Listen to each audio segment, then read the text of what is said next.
શરૂઆત સૌથી પહેલા દક્ષિણ ગુજરાતથી કરીએ। સુરતમાં મેઘરાજાની ધમાકેદાર બેટિંગ, ધમધોકાર વરસાદ વરસ્યો અને ઓળઘોળ થઈ મેઘરાજાએ સુરતમાં વરસાવી મહેર। રસ્તાઓ વરસાદી પાણીથી જળ તરબોળ થઈ ગયા। સુરતમાં સિઝનનો પહેલો આવો ધમધોકાર વરસાદ વરસ્યો છે। જી હા, કમર સુધીના પાણી સુરતના રસ્તાઓ પર ભરાઈ ગયા। શહેરમાં સવારથી પ્રચંડ વેગે વરસ્યો વરસાદ। કમરસમાં પાણી ભરાતા વાહન ચાલકો અટવાયા હતા। ડભોલી, સિંગણપોર, કતારગામ સહિતના વિસ્તારોમાં ધોધમાર વરસાદ વરસ્યો તો ડભોલી અને સિંગણપોર રોડ પર કેડસમાં પાણી ભરાઈ જતા લોકોને ભારે મુશ્કેલીનો સામનો કરવાનો વારો આવ્યો। આ દ્રશ્યો જુઓ સુરતથી, જ્યાં કેડસમાં પાણી ભરાઈ જતા અડધી ગાડીઓ પાણીમાં ડૂબી ગઈ છે। રોડ પર કમરસમાં પાણી ભરાઈ ગયા છે। જાણકારી સાથે જોડાયા સંવાદદાતા બળદેવ સુથાર। જી બળદેવ, સુરતમાં અત્યારે ક્યાં કેવો વરસાદ પડ્યો, શું સ્થિતિ છે?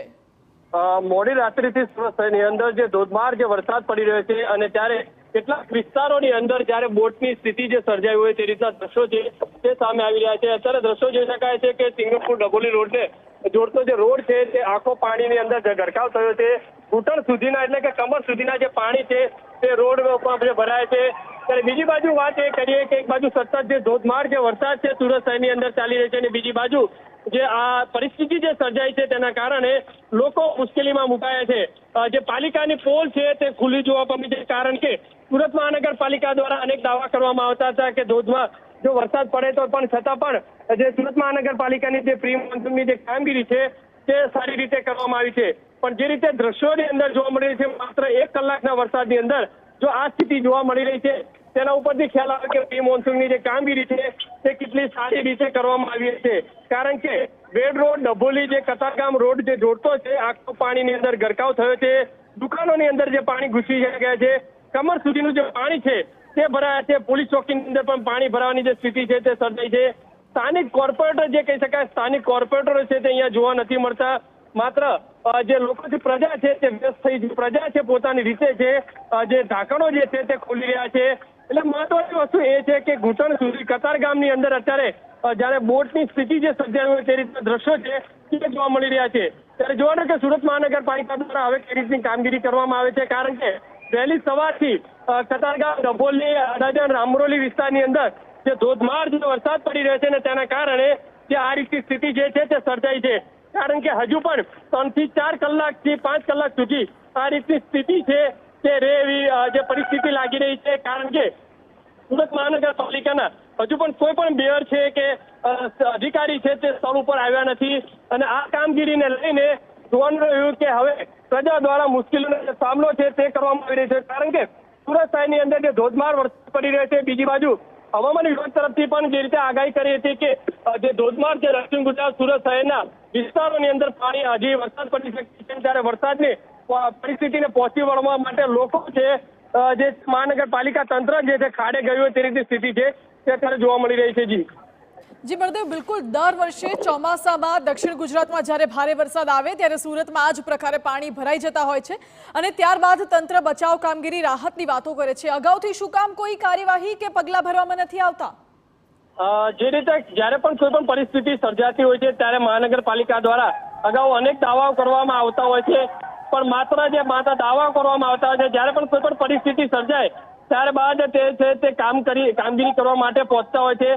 પણ મહત્વની વસ્તુ એ છે કે કતારગામના જે સ્થાનિક કોર્પોરેટર છે જે છે ચિમન પટેલ તે પણ અહીંયા જોવા નથી મળતા। બીજા અલગ અલગ વોર્ડના જે કોર્પોરેટર છે તે અહીંયા પહોંચ્યા છે, પણ એટલે મહત્વની વસ્તુ એ છે કે સુરતની અંદર ડભોલી કતારગામ વિસ્તારની હાલત છે અત્યંત કફોડી બની હોય તે રીતના દ્રશ્યો છે તે જોવા મળી રહી છે। કારણ કે મહાનગરપાલિકાના જે મેયર છે સાથે સાથે સુરત મહાનગરપાલિકાના કમિશનર પણ દાવા સાથે કહેતા હતા કે પ્રી મોન્સૂનની જે કામગીરી છે આ વખતે સારી કરવામાં આવી છે। કારણ કે અત્યારે હજારોની સંખ્યાની અંદર લોકો છે પોતાના ઘરની અંદર અટવાયા છે, કારણ કે દુકાનોની અંદર આજે પાણી ઘૂસી ગયા છે, પોલીસ ચોકીની અંદર પાણી ઘૂસી ગયા છે, ભારે લોકોનું નુકસાન છે તે રીતની સ્થિતિ છે। કતારગામ વિસ્તારની અંદર ડભોલી રોડ ઉપર વિસ્તાર જે છે ત્યાં અત્યારે એ રીતની સ્થિતિ જોવા મળી રહી છે કે જાણે સુરતની અંદર 2006 ની અંદર જે પૂર આવ્યું હતું તે રીતની જે સ્થિતિ છે તે અત્યારે દ્રશ્યો છે તે વર્ણવી રહ્યા છે। જી બળદેવ, બિલકુલ નુકસાનીના દ્રશ્યો તો સામે આવી જ રહ્યા છે। જે રીતે આપ કહો છો દુકાનોની અંદર કેટલાક લોકોના ઘરોની અંદર પાણી ઘૂસી ગયા છે, એ લોકોનું શું કહેવું છે? તેમનામાં કેવો આક્રોશ જોવા મળી રહ્યો છે?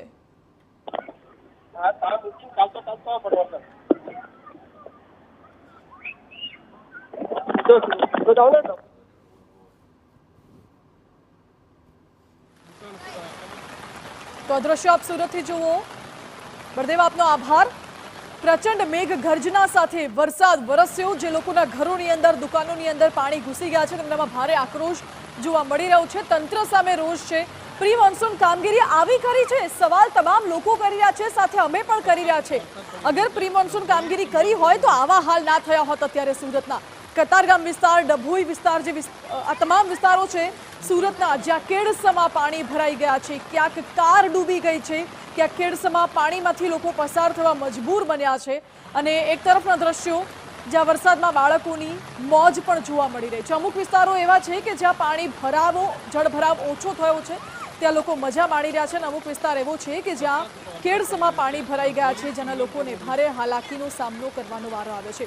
કેટલાક લોકો માટે મેઘરાજા કહેર બનીને વરસ્યા હોય તો કેટલાક લોકો માટે મેઘરાજા મહેર બનીને વરસ્યા હોય, તે પ્રકારના સ્પષ્ટ દ્રશ્યો સુરતમાંથી સામે આવી રહ્યા છે.